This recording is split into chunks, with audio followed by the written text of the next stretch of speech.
Finally जिसका सभी को इंतजार था, सीसैब राउंड 1 का अलॉटमेंट रिलीज कर दिया गया।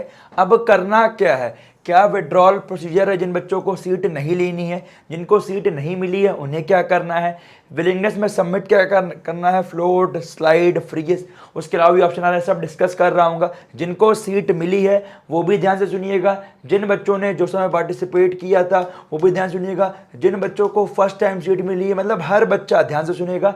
इस चैनल को सब्सक्राइब नहीं किया कर लीजिएगा। अभी पूरा 15 अगस्त तक, जब तक आपकी फिजिकल रिपोर्टिंग नहीं होती, आपके भैया आपको पूरा लास्ट तक साथ दे रहे होंगे। तो first of all important point जो आपका ऑप्शन आ रहा है, पहला तो फ्रीज। तो जिन बच्चों को इस बार आपका मनपसंद सीट मिल गई है उनको फ्रीज करना है। अब कुछ बच्चों को डाउट ये होगा कि भैया जोसा में सीट मिली थी एक, वो हमारे कैसे मिलेगी अगर हमें सीसैब में नहीं मिलती है। तो राउंड 1 में सीसैब के आपका वही अलॉटमेंट शो कर रहा होगा। तो अगर आपको यही सीट चाहिए तो आपको फ्रीज करना है। इसके ऊपर जो आपने चॉइस फिलिंग में भरा होगा, क्योंकि जो आपका जोसा में मिला होगा वो आपके सीसैब में शो नहीं हो रहा होगा। तो जितनी आपने चॉइस फिलिंग भरी है, अगर आपको उसके ऊपर कोई भी चाहिए तो आपको क्या करना है, फ्लोट करना है। सेम कॉलेज के पर ब्रांच चाहिए तो स्लाइड करना है। जिन बच्चों को फर्स्ट टाइम सीट मिली है उनके लिए भी यही है। जैसे मान लो आपने 200 चॉइस भरी है, आपको मिल गया है 150 का, तो अगर ऊपर कोई कॉलेज चाहिए तो आपको फ्लोट करना है, ठीक है। एंड अगर आपको अपर कॉलेज की सेम ब्रांच चाहिए तो आपको स्लाइड करना रहेगा, ठीक है। और जिन बच्चों ने एसएएफ एंड पीएफ पे किया हुआ है, ठीक है, उन बच्चों का तो डॉक्यूमेंट्स ऑलरेडी वेरीफाइड है जिनका जोसा में, तो उन्हें डॉक्यूमेंट्स अपलोड करने का ऑप्शन आएगा ही नहीं। और आपका ऑलरेडी IF2 भी अपलोड मतलब नहीं करना है, ठीक है, उनको कुछ नहीं करना है, बस अब वेट करना है, ये ऑप्शन चूज करना है। बट हाँ, जिन बच्चों को यहाँ पे आपका फर्स्ट टाइम सीट मिली है और अगर पहले मिली भी हुई थी, अगर उन्होंने सेफ पे नहीं किया तो डॉक्यूमेंट्स अपलोड नहीं किया तो कैंसिल हो गई है, तो आपको यहाँ पे अपना डॉक्यूमेंट्स वेरीफाई कराने पड़ेंगे, अपलोड करने पड़ेंगे। बट साथ में आपको IF2 वाला अमाउंट पे करना है, वो कितना डिस्कस करने वाला हूँ। ये नहीं करते हो तो आपकी सीट कैंसिल हो जाएगी, ये ध्यान दीजिएगा, ठीक है। अगले ऑप्शन पे आते हैं सरेंडर का। सरेंडर का मतलब ये, जो आपको सीट मिली हुई, जैसे मान लो आपको 100 नंबर का चॉइस मिला हुआ है, वो आपको नहीं चाहिए, हाँ इसके ऊपर का चलेगा, ठीक है। तो सरेंडर अलॉट सीट एंड आपको पार्टिसिपेट करना है राउंड 2 में, ठीक है। और इसके ऊपर की सीट मिलेगी राउंड 2 में, वो आपको लेनी ही पड़ेगी, ध्यान रखिएगा।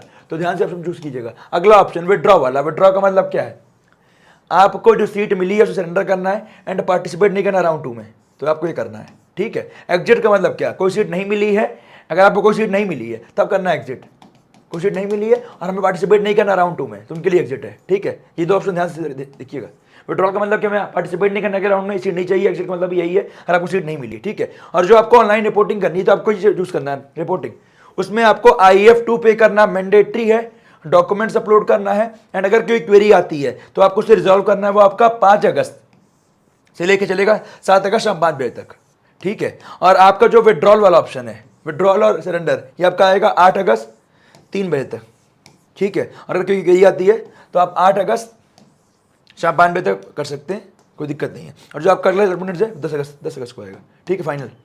अगली बात, जो आपको डॉक्यूमेंट्स अपलोड करना है उसमें क्लास 12th की मार्कशीट, 10th की मार्कशीट, DOB प्रूफ के तहत में जाना है, ठीक है। Category certificate, EWS, OBC, SC, ST, PWD, ये जनरल वाले बच्चों के लिए नहीं है, ठीक है, उनके लिए करना है। Bank account, passbook, cancel cheque, state of eligibility में क्लास 12th की मार्कशीट फिर से लाएगी, ठीक है। और मेडिकल सर्टिफिकेट फॉर्मेट में वो आपको देना पड़ेगा। और ध्यान रखिएगा, if you get a seat for the first time in CSAB round 1, this is not applicable for the candidate whose documents has already verified in लाइटिव सिस्टम। मतलब अगर आपको पहले NIT, IIIT, GFTI मिला हुआ था और आपने अगर SAF और PF पे किया हुआ था तो आपके ऑलरेडी डॉक्यूमेंट्स वेरीफाइड है, तो आपको तो करने की जरूरत नहीं, और वो आपके में ऑप्शन ही नहीं आएगा। अगर आज इनको पहले IIT मिला होगा, उन्होंने SAF भी किया होगा, उन्हें यहाँ फिर से करना है क्योंकि आपने NIT तो IIT GFTI सिस्टम में अप्लाई किया हुआ है, और आपका ये सेफ तो आपका वेस्ट ही जाएगा, ठीक है। और बात करें राउंड 1 से 5, unless they have change their credential. हाँ, अगर आपका कुछ डॉक्यूमेंट्स में कोई इशू था, क्रेडेंशियल चेंज हुआ है, तब आपको करना पड़ेगा, अदरवाइज कुछ करने की जरूरत नहीं है। बस आपका document verification only for those candidates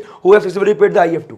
ध्यान रखिए, अगर आपने IF2 पे किया हुआ है, जो आपका IF2, जैसे फॉर एग्जाम्पल जो समय था ना, जैसे आपको जब सीट मिलती था वैसे पे करना होता है, वहां पे आपका ये IF2 है, IF2 पे करना मैंडेटरी। एक तो आप रजिस्ट्रेशन का टाइम फीस पे किए हो, और IF2 इंस्टीट्यूट एडमिशन फीस 2 है, ये पे करना मैंडेटरी है, अदरवाइज आपकी अलॉटेड सीट कैंसिल हो जाएगी। ध्यान रखिए, और आपके डॉक्यूमेंट्स वेरीफाई नहीं होंगे। और बात करें डॉक्यूमेंट्स अपलोड करने के साथ साथ आपको दे देखो फ्रीज, स्लाइड, फ्लोट एंड इसके अलावा जो और ऑप्शन है वो ध्यान रखिए। अगर आप डॉक्यूमेंट्स अपलोड कर रहे हो तो आपके 3 ही ऑप्शन होंगे, फ्री स्लाइड फ्लोट, जो मैंने आपको बता ही दिया क्या होता है। अगला बात करें, this step is not applicable for the candidates whose documents have already, मतलब भाई जो आपका जोसम अगर वेरीफाइड हो गए तो उनके लिए ये करने की जरूरत नहीं है, ठीक है। The documents upload verified after successful payment of IF2 and the final seat confirmation will be reflected in the candidates. और फिर से बोल रहा हूं, अगर आपको राउंड 5 में सीट मिली हुई थी, जो सर राउंड 5 में, और अगर यहाँ कोई सीट अपग्रेड नहीं होती है तो राउंड 1 में आपका सेम सीट ही दिखाएगा, ठीक है। आपको कौन सी सीट अलॉट हुई है, जो से अपग्रेड हुई है नहीं हुई है, आपको जो में सीट मिली थी नहीं मिली थी, यहाँ क्या मिला, सब इस वीडियो के नीचे कमेंट करके बताइएगा। अगला पॉइंट आपका पेमेंट ऑफ IF2, तो आपका after seat allotment of SAF round 1, ठीक है, if the candidate exercise the willingness option free slide float and then आपको अपलोड करना है डॉक्यूमेंट्स एंड ऑल्सो आपको इंस्टीट्यूट एडमिशन फीस पे करना है नेट बैंकिंग डेबिट कार्ड से, UPI से, बट मेरा अब मानना है नेट बैंकिंग या डेबिट कार्ड या क्रेडिट कार्ड से कीजिएगा, वो आपके लिए बेटर रहता है। UPI से कई बार इशू भी आता है। और बात करें इंपॉर्टेंट पॉइंट, जो आपका IF2 है वो आपका 35,000 रुपीज पे करना है जनरल, EWS OBC वाले बच्चों के लिए, जो बच्चे SC ST वाले उनके लिए 12,500 है, ठीक है। और देखो, payment of IF2 is mandatory irrespective of whether the candidate has chosen float और स्लाइड और फ्रीज ऑप्शन। मतलब अगर आप फ्लोट करते हो या स्लाइड करते हो या फ्रीज करते हो, कुछ भी करते हो, तो आपको IF2 पे करना मैंडेटरी, इन तीनों में से कुछ भी करते हो, अदरवाइज आपकी सीट है। कुल मिला के अगर आपको सीट मिली है तो आपकी चीजें करनी है। बस जिन बच्चों ने SAF PF नहीं पे, SAF और PF पे किया हुआ है, जो टाइप 6 वाले बच्चे थे, उनको ये सब करने की जरूरत नहीं है, उनका ऑलरेडी हुआ है। बस आप विलिंगनेस सबमिट कर दीजिएगा, कोई दिक्कत वाली बात नहीं है। अगली बात, विड्रॉल प्रोसीजर, लास्ट चांस, ठीक है, 8 अगस्त 3 बजे तक, और कोई अगर आप क्वेरी आती है तो करना है। और फिर से बोल रहा हूं, अगर राउंड 2 में सीट मिलती है CSAP तो आप विड्रॉल नहीं कर सकते। तो जो आपके ऑप्शन है सरेंडर, विड्रॉल एंड एक्सिट वाले, अगर आपको करना है इस राउंड में कर लीजिए। हाँ, ये है कि अगर आपको CSAP राउंड 2 में कोई सीट नहीं मिलती है तब आपके पैसे 5,000 रुपीज कट के रिफंड हो जाएंगे, बट सीट मिलेगी तो जो आपने पे किया हुआ है IF1 वाला जो चीज़ है, जो आपका SRPF है, वो आपका रिफंडेबल नहीं है। और अगर आपको इस राउंड में सीट मिली होगी और आपने दोबारा IF2 पे किया होगा तो ये दोनों अमाउंट आपका रिफंडेबल नहीं है, ये ध्यान रखिएगा। तो उस ऑप्शन को ध्यान से चुनिएगा। अगला इंपॉर्टेंट पॉइंट जो मैंने आपका डिस्कस किया था, फिर से बोल दे रहा हूँ, ध्यान से सुनिएगा। जिन बच्चों को जोसा में सीट मिली हुई थी, उन्होंने SAF और PAF पे किया हुआ था, तो उन्हें अपना विलिंगनेस सबमिट करना है ओनली। और जिन बच्चों को फर्स्ट टाइम सीट मिली थी या अपने जोसा में सीट मिली थी, SAF पे नहीं किया था, डॉक्यूमेंट्स अपलोड नहीं किए थे, तो सब बच्चों को आपको डॉक्यूमेंट्स अपलोड करना है एंड IF पे करना मैंडेटरी है, अदरवाइज आपकी सीट कैंसिल हो जाएगी, ये ध्यान रखिएगा। मिलता हूं आपसे अगले वीडियो में। किसी के मन में कुछ डाउट होगा इस वीडियो के नीचे कमेंट करके बताइएगा।